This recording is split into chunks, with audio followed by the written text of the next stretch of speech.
My name is Dr. Chris DeArmitt, and I run a non-profit called the Plastics Research Council. And that's where a bunch of professors read thousands of peer-reviewed studies and then share science for free. So we work unpaid and then we share science for free so that people can make rational choices based on things which are true and proven.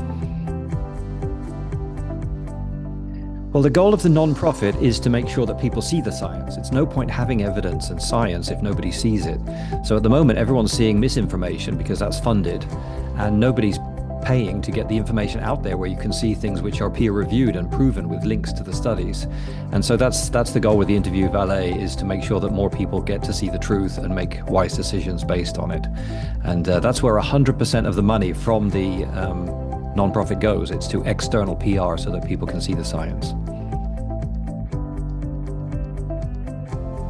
No, the good thing with the Plastics Research Council, because we don't get paid, we really have no pressure on us in a way, right? All our goal is to make sure people have a place where they can find this information. So there's no monetary feed, there's no monetary goals on us, there's no, you know what I mean? We're not trying to get an ROI or anything like that. We're just trying to reach as many viewers as we can. And that's where the Interview Valet has been really effective. People were coming to me regularly for podcasts before, but it was sporadic, and it wasn't the same rating of podcasts that I would get through a professional service. So that was kind of how we wanted to spend the money at the council, was to go for a surefire thing where we could get high quality leads on a regular basis. Interesting. Well, I have done a lot of podcasts, so 50, it's very hard to surprise me.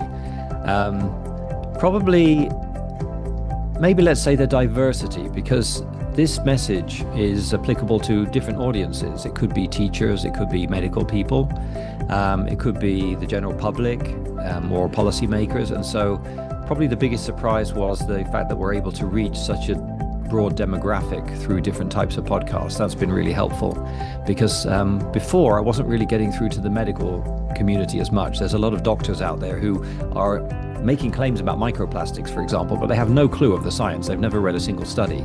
And people think because they have a stethoscope around their neck that they're experts. So I've been able to get through to some of those people and even surprise them with the science. And that's been a surprise to me that you were able to help me do that. Yeah, I will say that it's like a well-tuned machine. So you're not signing up for something which is unproven. You're not signing up for something where you're not quite sure what's going on. Everything is very well organized. So it was very smooth to get my one sheet created. That's where you talk about what you're doing, what your central message is, a little picture of you, previous events and so forth. And that's what goes out to prospective clients to see if they want to have you on the podcast. So that was extremely easy and quick to do, and it was an iterative process where I gave feedback, and Interview Valet wasn't happy until I was happy. So that was done very expeditiously, and then all of those leads went out, and pretty soon, already I think within a month, we were already doing podcasts. So that was really good, and I've already signed on for a second batch, right? So I was on for 3 months and I've renewed. So I'm not just some guy who's saying that I like it. I'm somebody who's put my money where my mouth is and continued with the service because it was so good the first time around.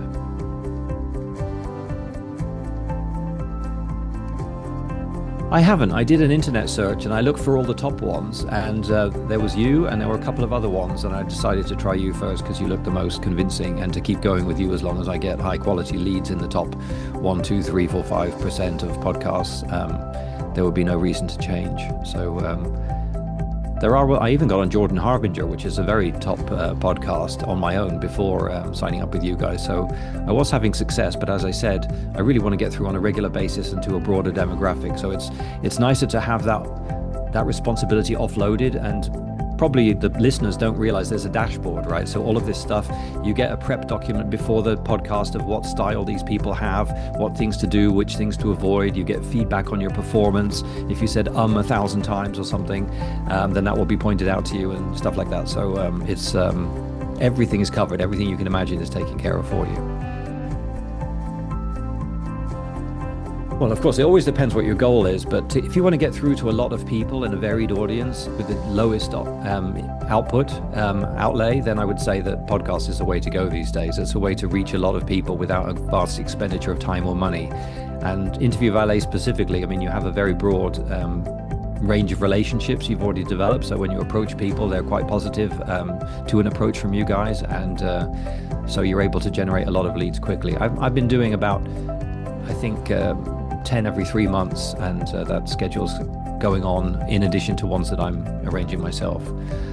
So yeah, it's a very good procedure, and of course it's not much of a thing to try, is it? It's very inexpensive. You can try it for a few months and see how you feel afterwards.